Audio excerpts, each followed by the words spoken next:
Alright, this is how to make a knife in the apocalypse with whatever junk you can find. Okay, the poop has hit the fan and you find yourself out in the woods, which is pretty nice.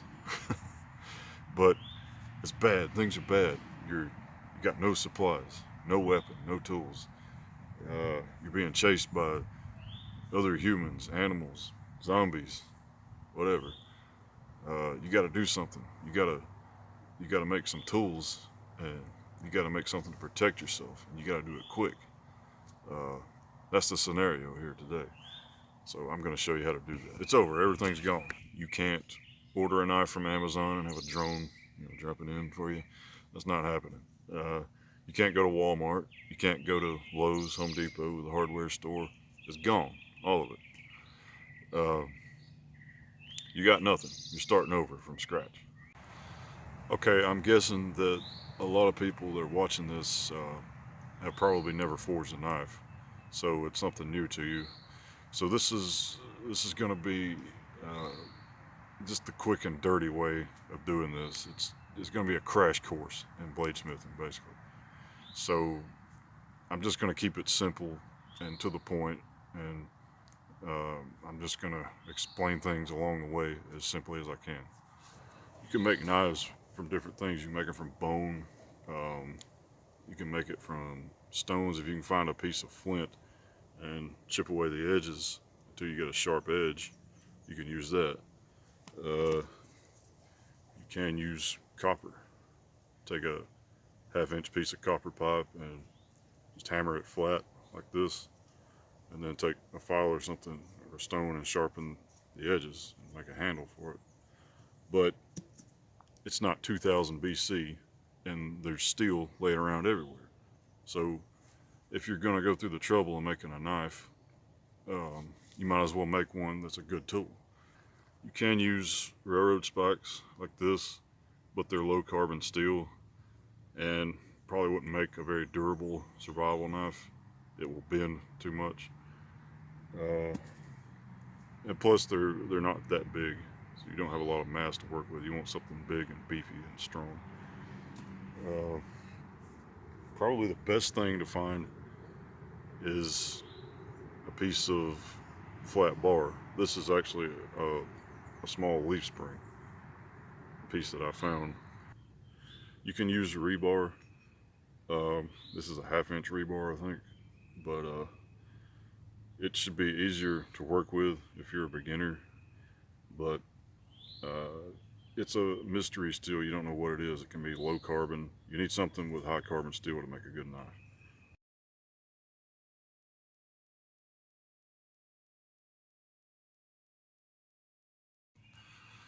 Uh, so to forge a knife, you need a fire, obviously, and you need a way to push air into the fire because that's what gets the steel hot. And you need a hammer and an anvil. Now, normally I use an actual forge and an anvil. I'm a bladesmith, but um, doing it this way, you have to get a little bit creative. The only supplies that I've got with me is 2 matches and duct tape and some paracord. So, in a situation like this, there's scrap yards everywhere. There's steel everywhere. There's junkyards, garbage piles. There's all kinds of stuff. Old barns, people's houses. Maybe you could borrow something. But there's all kinds of stuff laying around that you can use.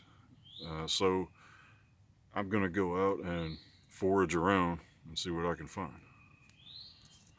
So what you're gonna need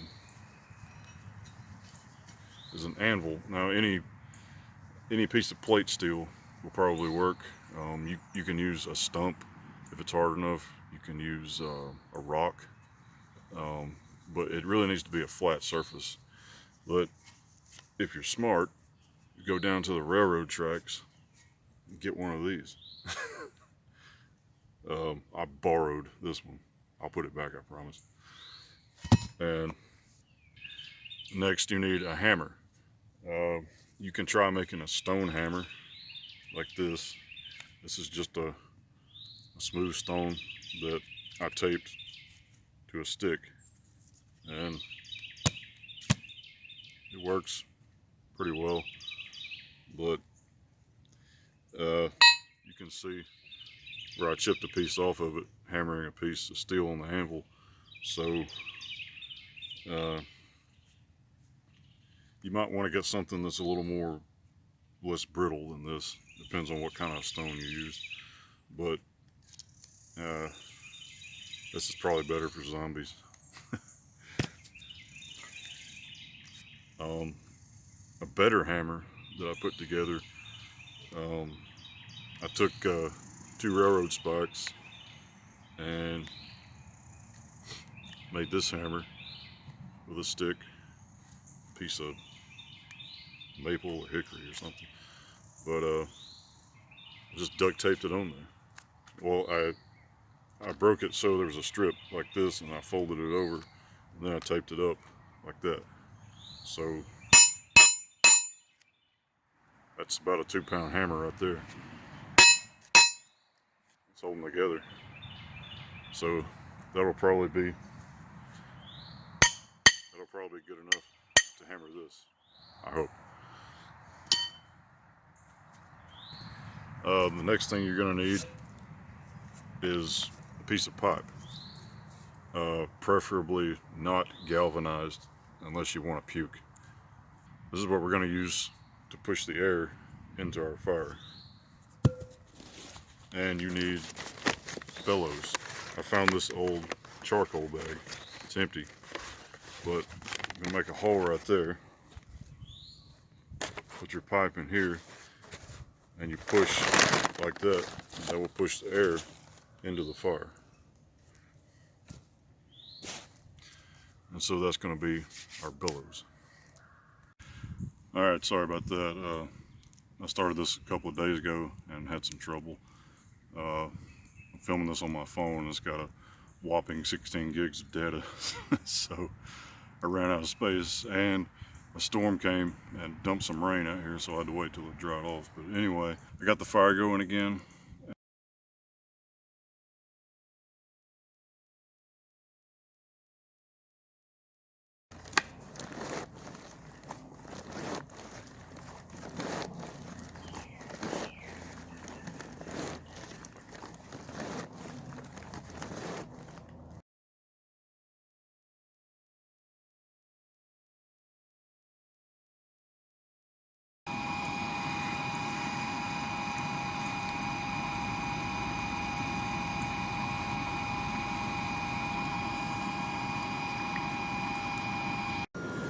You can use wood, anything you can throw in there for the fire.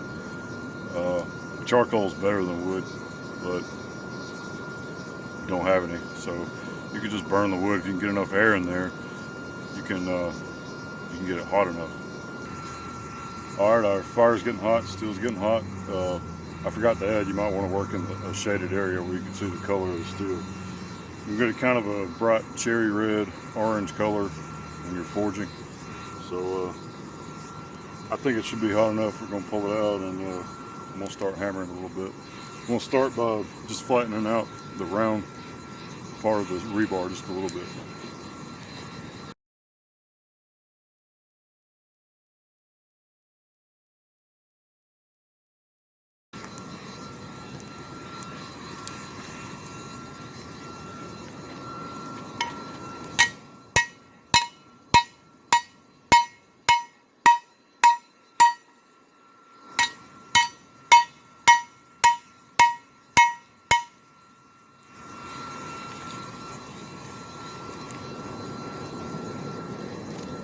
We'll let it get a little bit hotter. It wasn't quite enough. We'll get there. I have to find a rag to hold this thing with. It's getting so hot.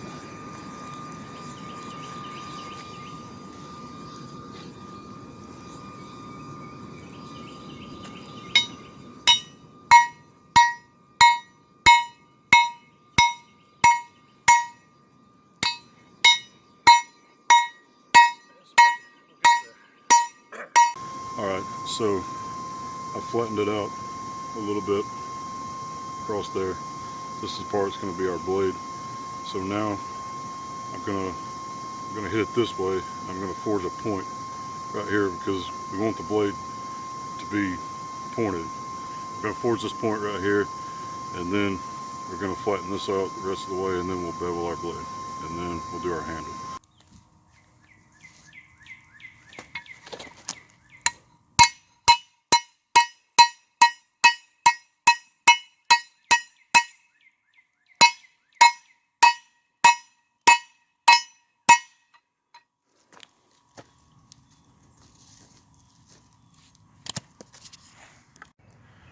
Alright, so now we got our point forged, and now I'm going to start spreading the steel this way, like this. Sort of hammer it this way, like that, while you're flattening it out. Sort of do the same for the other side. We're just going to flatten this whole thing out while keeping our point here.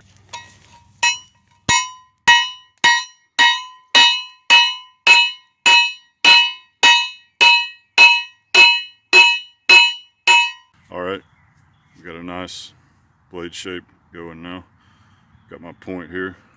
Spread the material out. I got it shaped the way I want it here. So now I'm going to taper this part just a little bit. I want to keep the spine fairly thick because you want this thing to be nice and strong, beefy, durable. Mosquitoes are killing me out here. So I'm going to taper, give it a distal taper right here.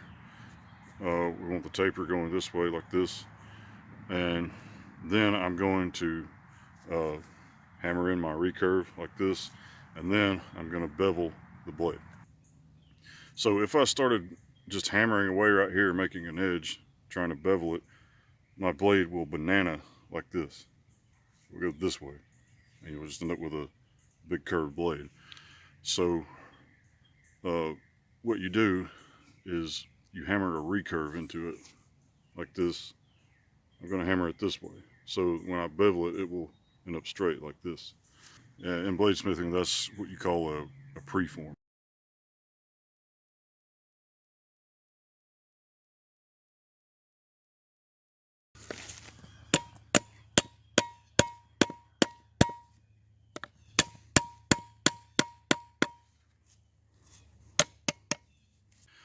Alright, so we got some recurve in here now, and now it's time to forge our bevels.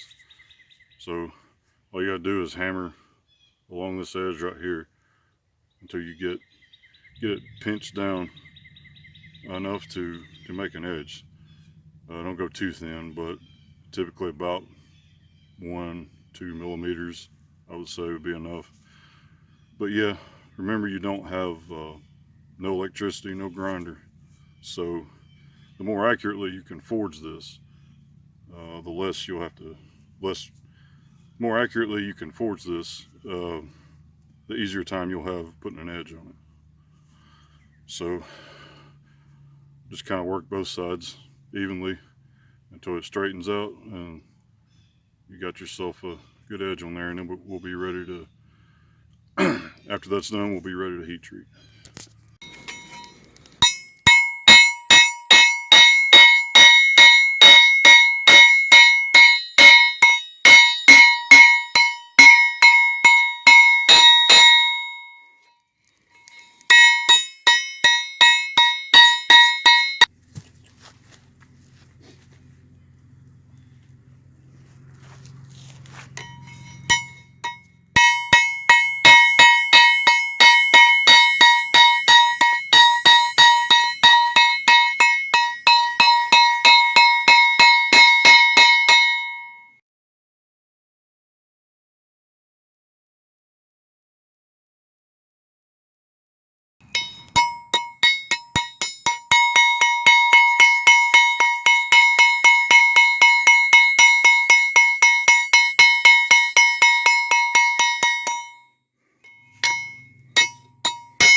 Alright, so there's our forged blade, the rough forging of it.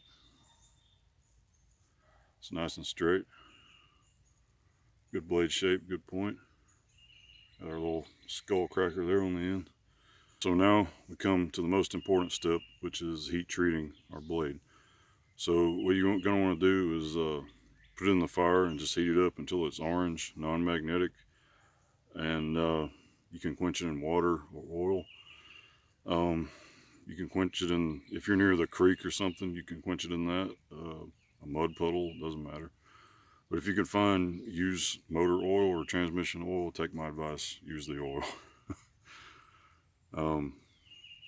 So we're gonna heat it up and quench it, and then we're gonna temper it over our fire.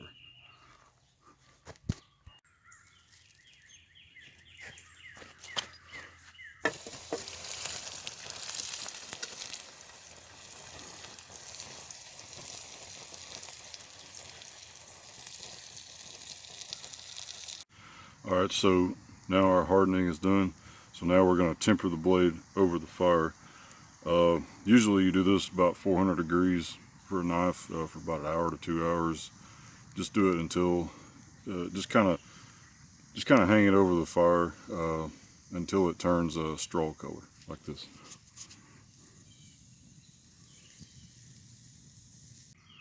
Alright, so tempering's done.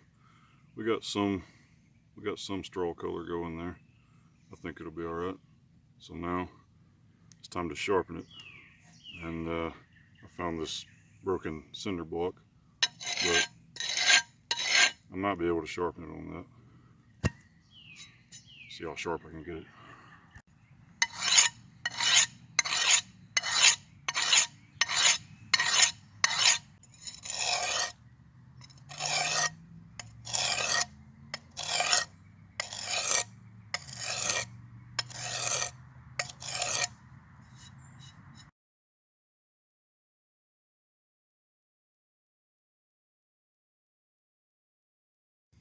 Alright, so here it is.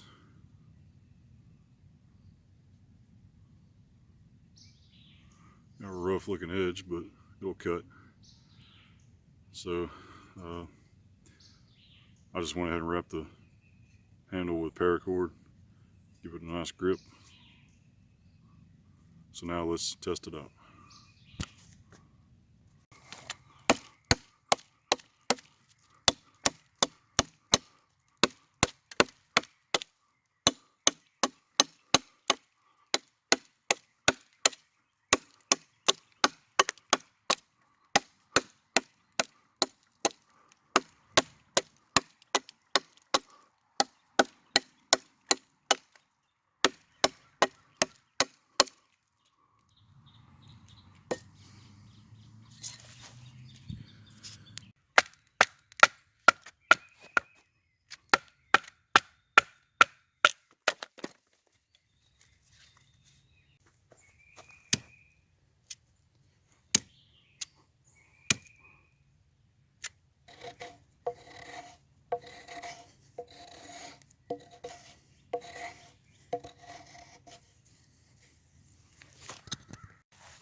Alright, so there you have it. It'll cut, chop. Not the best performer. It needs to be beveled a little better. Needs a little bit finer edge on it, but for a piece of junk, not bad. Should get you by. Should help you survive in the apocalypse. Not the best looking thing in the world, but all that matters is it will kill.